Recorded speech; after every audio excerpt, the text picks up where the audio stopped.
No Strings Attached. The Chronicles of Music Majors. Short story number 7. Written by Ashley Ruscott. Narrated by Ashley Ruscott. The rank smell of body odor and musty wood filled Vince's nostrils as he lowered the viola to his side. A glance at his watch showed 7:45 p.m.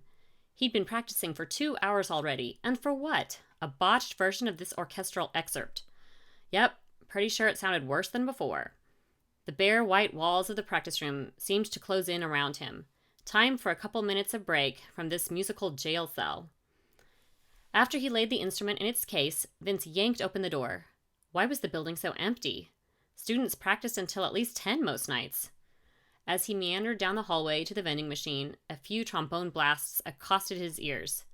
So Vince wasn't the only one practicing tonight, after all. He inserted a couple of bills and selected a candy bar and a bag of chips. Not much of a dinner on Valentine's Day, is it? Vince spun around and found himself face to face with Terrence, the trombone in hand. Hello, Vince muttered. Terrence grunted. You planning on splitting the candy bar with someone? Pretty cheap date, I'd say. Vince shrugged. I don't see you here with anyone. I have reservations for 8:30. Vince fingered the valves of the trombone as if trying to eke out a few more moments of practice.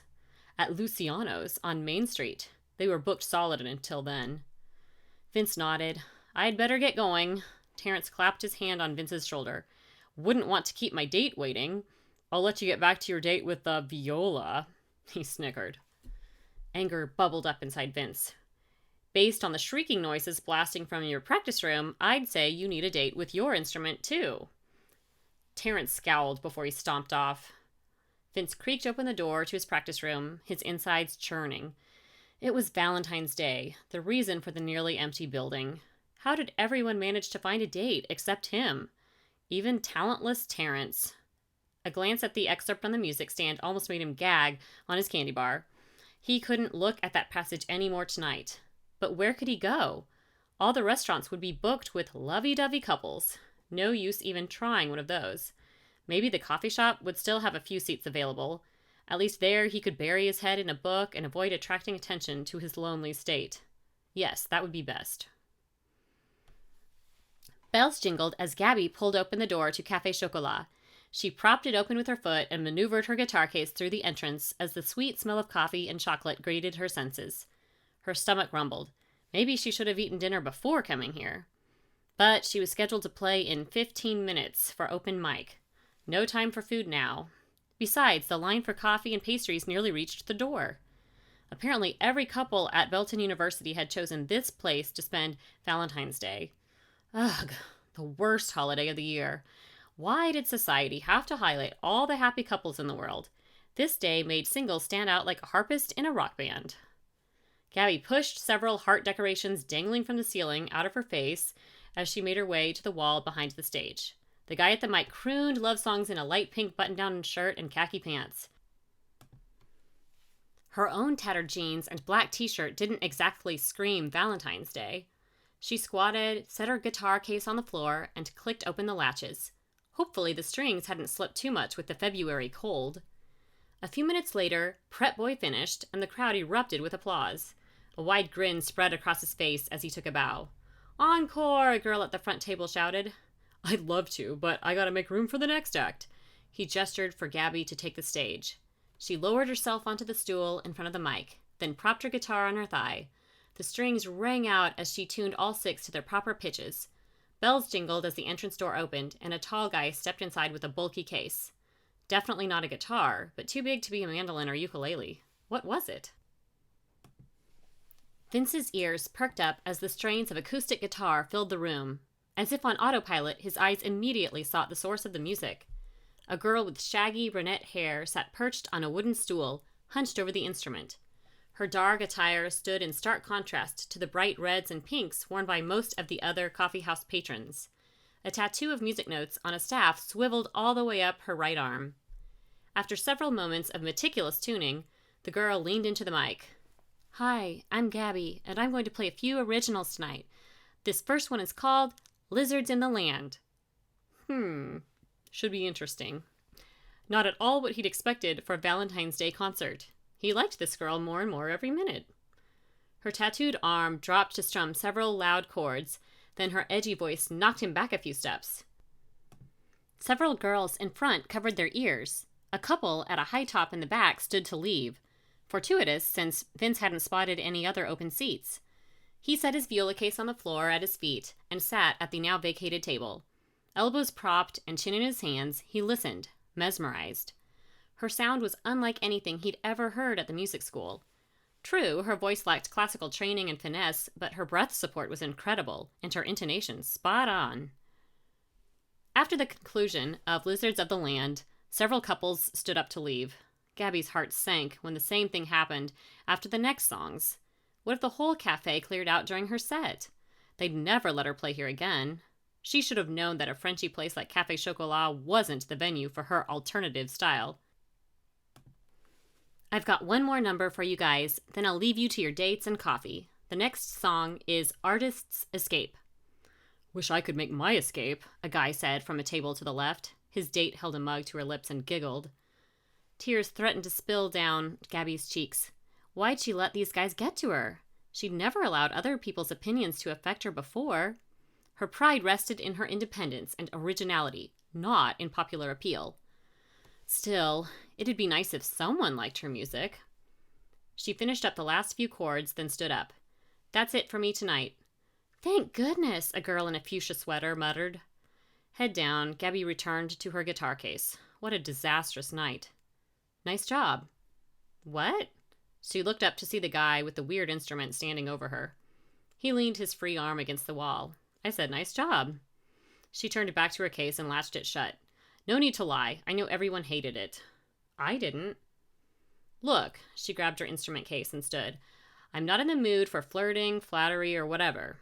His brow furrowed. I wasn't trying to do either. I don't believe in flattery, and I've never been a good flirt. A smile tugged at the corner of her mouth. Was this guy a joke? Look, I legitimately liked your songs. I've played music my whole life, and I've never heard a sound like yours. So authentic and hardcore. The knot in Gabby's stomach loosened. Okay, I'll pretend to believe you. What instrument is that anyway? She pointed to the case strapped to his back. Oh, this? He slung it forward.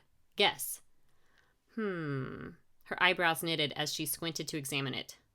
Violin? Close. Viola. What's the difference? They're similar, but the viola is bigger and plays lower notes than the violin. I've never seen one before. I'm not surprised, he laughed. A lot of people haven't. Want to hear it? We could have a jam session. She frowned. Was he hitting on her? Not a date, if that's what you're worried about. He stepped back a few paces. No strings attached, I promise. A laugh escaped her lips. Not a bad line from a fellow string player. Sure, why not? I'm Gabby, by the way. Vince, he grinned. Vince's palms started to sweat. Had this girl just said yes to his non-date? He couldn't remember the last time a girl had agreed to do anything with him that wasn't a requirement for class. Where do you want to go? The next act is about to start.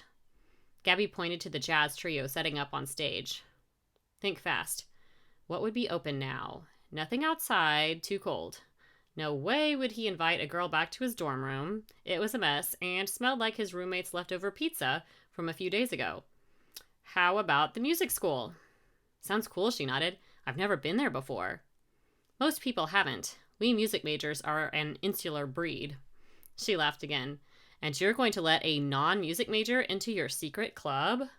Her laugh caused his insides to flip. What had gotten into him? You might not be so excited when we get to the practice rooms. They look like jail cells. Her free hand flew to her hip. You're telling me that I'm headed to some creepy room in a building I've never entered with a guy I've never met before? He gulped. Maybe this wasn't such a good idea. She swatted him playfully on the arm. Just messing with ya. Let's go. Gabby let out a breath as she pulled up to the old-fashioned brick building. She'd passed it every day on her way to the psychology department, but had never set foot inside. She'd figured it was full of stodgy, uptight classical musicians. Was she crazy to meet Vince here? She pulled into an empty parking spot, then shot a text to her roommate. At the music school with a new guy. Best to let someone else know her whereabouts to be safe. Vince drove up beside her and climbed out of the car. Hey. Hi. She grabbed her guitar from the back seat and moved next to him. This building looks like a time capsule from the 19th century. He chuckled. That's probably because it is. I don't think they've renovated it much since then. The big bucks go to the science building. That's for sure. She glanced at the impressive modern edifice across the bridge, gleaming with light. Once inside, the two climbed up a flight of winding stairs, then stepped into a large hallway lined with multiple metal doors. She frowned. You weren't kidding about the jail cell thing.